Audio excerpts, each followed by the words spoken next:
नमस्कार, मैं राकेश मोहन सिंह और आप सभी का स्वागत है हमारे खास कार्यक्रम में।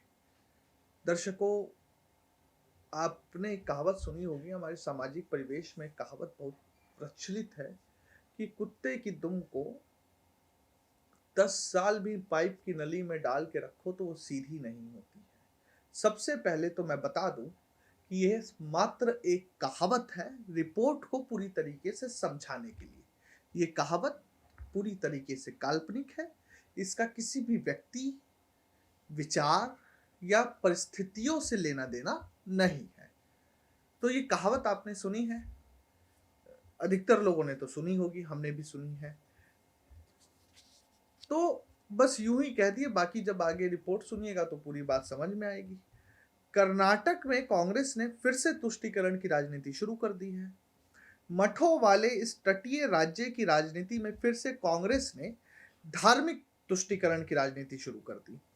कांग्रेस के लोगों ने सत्ता कांग्रेस के लोगों ने शायद सत्ता इसलिए ही ली थी कि हम एक खास समुदाय को खुश करेंगे, लेकिन जनता ने कांग्रेस को सत्ता इसलिए दी थी कि वह पूरे राज्य की जनता की भलाई के लिए कदम उठा सके। लेकिन कांग्रेस ने अब अपना असली चेहरा दिखाना शुरू कर दिया है। कांग्रेस जब चुनाव आता है तो कहती है कि जी हम चुनाव जीत कर आए तो हनुमान जी का मंदिर बनवाएंगे, लेकिन जब सत्ता में आ जाती है तो करती क्या है, एक खास तरह के धर्म को पालने और पोसने में लग जाती है।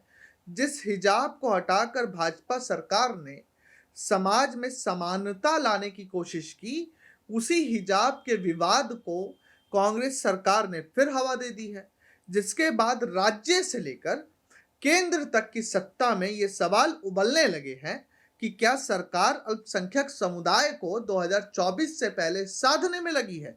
आखिर क्या ऐसा किया है कर्नाटका के मुख्यमंत्री ने, जिसके बाद ये सवाल उठने अपने आप में लाजमी हो गए हैं।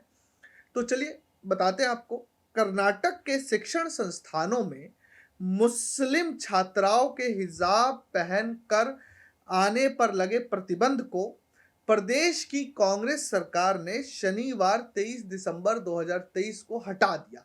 ये दर्शकों अब तक की खबर थी जब हम ये खबर लिख रहे थे, लेकिन अब खबर ये है कि जो मुख्यमंत्री हैं कर्नाटका के सिद्धारमैया साहब, उन्होंने अपनी बात से तमाम जगह जब इन बातों को लेकर सवाल उठने लगे कि क्या कांग्रेस तुष्टीकरण की राजनीति कर रही है, तो अपने बयान से वापसी कर ली है, लगभग लगभग यू टर्न ले लिया है।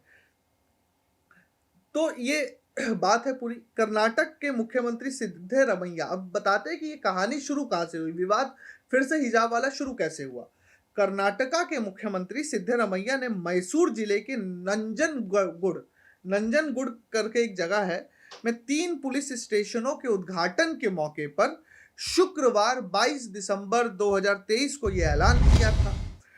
इसके पीछे मुख्यमंत्री सिद्धरमैया ने तर्क दिया था कि पोशाक और भोजन का चुनाव व्यक्तिगत होता है, इसलिए इस पर प्रतिबंध नहीं होना चाहिए।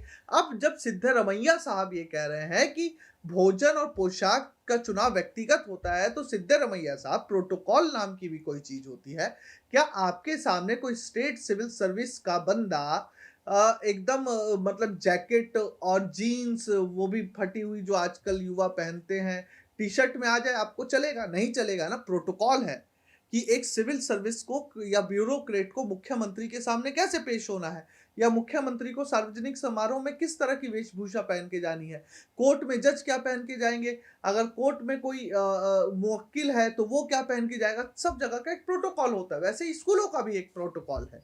लेकिन अब सिद्धरमैया साहब कहते कल कहे कि भोजन और पोशाक का चुनाव व्यक्तिगत होता है, तो ये इस पर भी सिद्धरमैया साहब को एक्सप्लेनेशन करनी चाहिए कि क्या प्रोटोकॉल्स को हटा दिया जाए, इसलिए इस पर प्रतिबंध नहीं होना चाहिए। इस दौरान उन्होंने बीजेपी पर लोगों को पहनावे और जाति के आधार पर बांटने का आरोप लगाया। उन्होंने कहा कि किसी को भी वोट बैंक की राजनीति में शामिल नहीं होना चाहिए, लेकिन वो खुद हो रहे हैं तुष्टीकरण की राजनीति करके। सीएम सिद्धरमैया ने भाजपा पर निशाना साधते हुए कहा, वह कहते हैं सबका साथ सबका विकास, लेकिन टोपी बुर्का पहनने वालों, दाढ़ी रखने वालों को वो दरकिनार कर देते हैं। क्या उनका यही मतलब है? बताते चले कि मई में कर्नाटक विधानसभा चुनाव से पहले कांग्रेस ने इशारा कर दिया था कि अगर राज्य की सत्ता में आती है तो हिजाब पर लगे प्रतिबंध को हटा देगी। हिजाब बैन के एक सवाल पर सीएम सिद्धारमैया ने कहा, आप हिजाब पहन सकते हैं, मैंने निर्देश दिया है कि कल से इस पर कोई प्रतिबंध नहीं होगा। आप कुछ भी पहन और खा सकते हैं, ये आप पर निर्भर है। सीएम ने आगे कहा, आपकी पसंद आपकी है और मेरी पसंद मेरी है। ये बहुत आसान है, मैं धोती कुर्ता पहनता हूं और आप पैंट शर्ट पहनते हैं। ये आपकी पसंद है, इसमें गलत क्या है? कांग्रेस नेता सिद्धारमैया ने कहा, कांग्रेस सरकार गरीबों, पिछड़ों, दलितों और अल्पसंख्यकों के अधिकारों की रक्षा करने के लिए सत्ता में आई है। सीएम ने अपनी सरकार की 5 गारंटियों पर लेकर भी कई बातें कही कि इनका फायदा सभी जाति, धर्म और राजनीतिक विचारधारा के लोगों को मुहैया कराया जाएगा। उन्होंने कहा, बीजेपी समर्थक भी इसका फायदा उठा रहे हैं और बस में मुफ्त यात्रा कर रहे हैं, हम भेदभाव नहीं करते। कांग्रेस सरकार के इस ऐलान पर प्रदेश भाजपा अध्यक्ष विजयेंद्र येदियुरप्पा ने समाज हित के खिलाफ बताया इस पूरे मामले को। उन्होंने कहा, शैक्षणिक संस्थानों में हिजाब पर लगे प्रतिबंध को वापस लेने का फैसला संस्थानों की धर्मनिरपेक्ष प्रकृति को लेकर चिंता पैदा करने वाला है। उन्होंने कहा कि शैक्षणिक संस्थानों में धार्मिक पोशाक की अनुमति देकर कर्नाटक सरकार युवाओं को धार्मिक आधार पर विभाजित कर रही है। कर्नाटक भाजपा ने कहा कि सिद्धारमैया पीएफआई के गुंडों और अल्पसंख्यकों को खुश करने के लिए वोट बैंक के लिए संविधान में ही संशोधन करने जा रहे हैं। भाजपा ने कहा, उसकी सरकार के निर्णय को सुप्रीम कोर्ट ने भी बहाल रखा था। आने वाले दिनों में जनता खुद इसे सबक सिखाएगी। कांग्रेस को समझना होगा दर्शकों कि वह सिर्फ एक खास समुदाय को साथ कर अब देश में लंबी राजनीति नहीं कर सकते। और स्कूलों में जो पोशाक है वो स्कूली बच्चों के बीच में समरूपता लाने के लिए रखी गई है, तो कांग्रेस को उसका धार्मिक राजनीतिकरण या तुष्टीकरण नहीं करना चाहिए। और अब मैं आपको सुनाता हूं कि सबसे पहले जब पूरा ये हिजाब विवाद हुआ था तो ओवैसी साहब ने क्या कहा, और उसके बाद सुनिएगा आज गिरिराज सिंह ने, जो बीजेपी के नेता है और केंद्रीय मंत्री सांसद है, उन्होंने क्या कुछ कहा। दोनों ही बातें एक के बाद एक आप सुनिए। हम मुबारकबाद देते हैं और हम आपको बताना चाह रहे हैं कि बुर्का, हिजाब और चादर, केरला हाईकोर्ट ने कहा कि ये इस्लाम का एसेंशियल फीचर है, एसेंशियल चीज है। ये कोई नहीं करता, कोई बात नहीं। और हमारा मानना ये है कि जब भारत के पार्लियामेंट में दाढ़ी और टोपी के साथ बीजेपी और नरेंद्र मोदी पर तनकीद कर सकते हैं, तो ये बच्ची हिजाब पहनकर जा रही है तो क्यों रोक रहे हैं? पढ़ने दीजिए, काबिल बनने दीजिए, बल्कि अपनी बेटियों को खूब पढ़ावा, उनको डॉक्टर बनाइए, इंजीनियर बनाइए, कलेक्टर बनाइए, डीएम बनाइए, एसडीएम बनाइए। हमारा मकसद तो यही है कि भारत में जब तक भारत की महिलाओं की सुरक्षा नहीं होगी, जब तक भारत के महिलाओं को तरक्की के मौके नहीं मिलेंगे। देखिए, कांग्रेस पार्टी की सरकार है कर्नाटक में और हिजाब पे प्रतिबंध उठाया है। ये महज हिजाब पे प्रतिबंध नहीं उठाया है, बल्कि शरिया कानून को स्थापित किया है। अगर राहुल गांधी कांग्रेस और इंडी गठबंधन की सरकार देश में बनी तो इसी तरह से इस्लामिक कानून, शरिया कानून लागू होगा।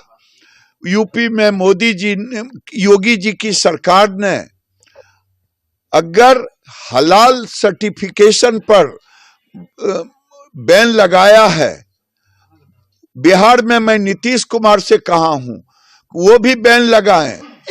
मेरा मानना है कि देश में कांग्रेस और इंडी गठबंधन अगर जहां जहां है वहां इस्लामिक कानून धीरे धीरे लागू हो रहा है। कर्नाटक में जिस ढंग से कांग्रेस ने हिजाब को हटा करके शरिया कानून को लागू करने का ऐलान किया है, भारतीय जनता पार्टी इसका विरोध करती है और भविष्य में कांग्रेस की सरकार जहां जहां सर उठाने की कोशिश करेगी। भारतीय जनता पार्टी इसका विरोध करेगी। ये सनातन के खात्मे का एक तरह से एक सुनियोजित तरीका है।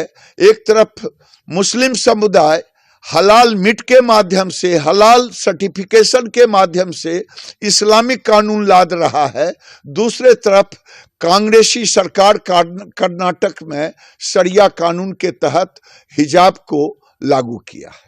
तो दर्शकों, सुना आप लोगों ने, आप दर्शकों की क्या राय है हिजाब, लेकिन जो अब यू टर्न ले लिया गया है इस पूरे मुद्दे पर से, लेकिन तो भी आप दर्शकों को क्या लगता है, स्कूलों में हिजाब पहनकर जाने की अनुमति देना चाहिए या नहीं देना चाहिए? आप हमें जरूर लिख भेजें। देश और दुनिया की तमाम खबरों के लिए देखते रहिए next time news political bite. धन्यवाद।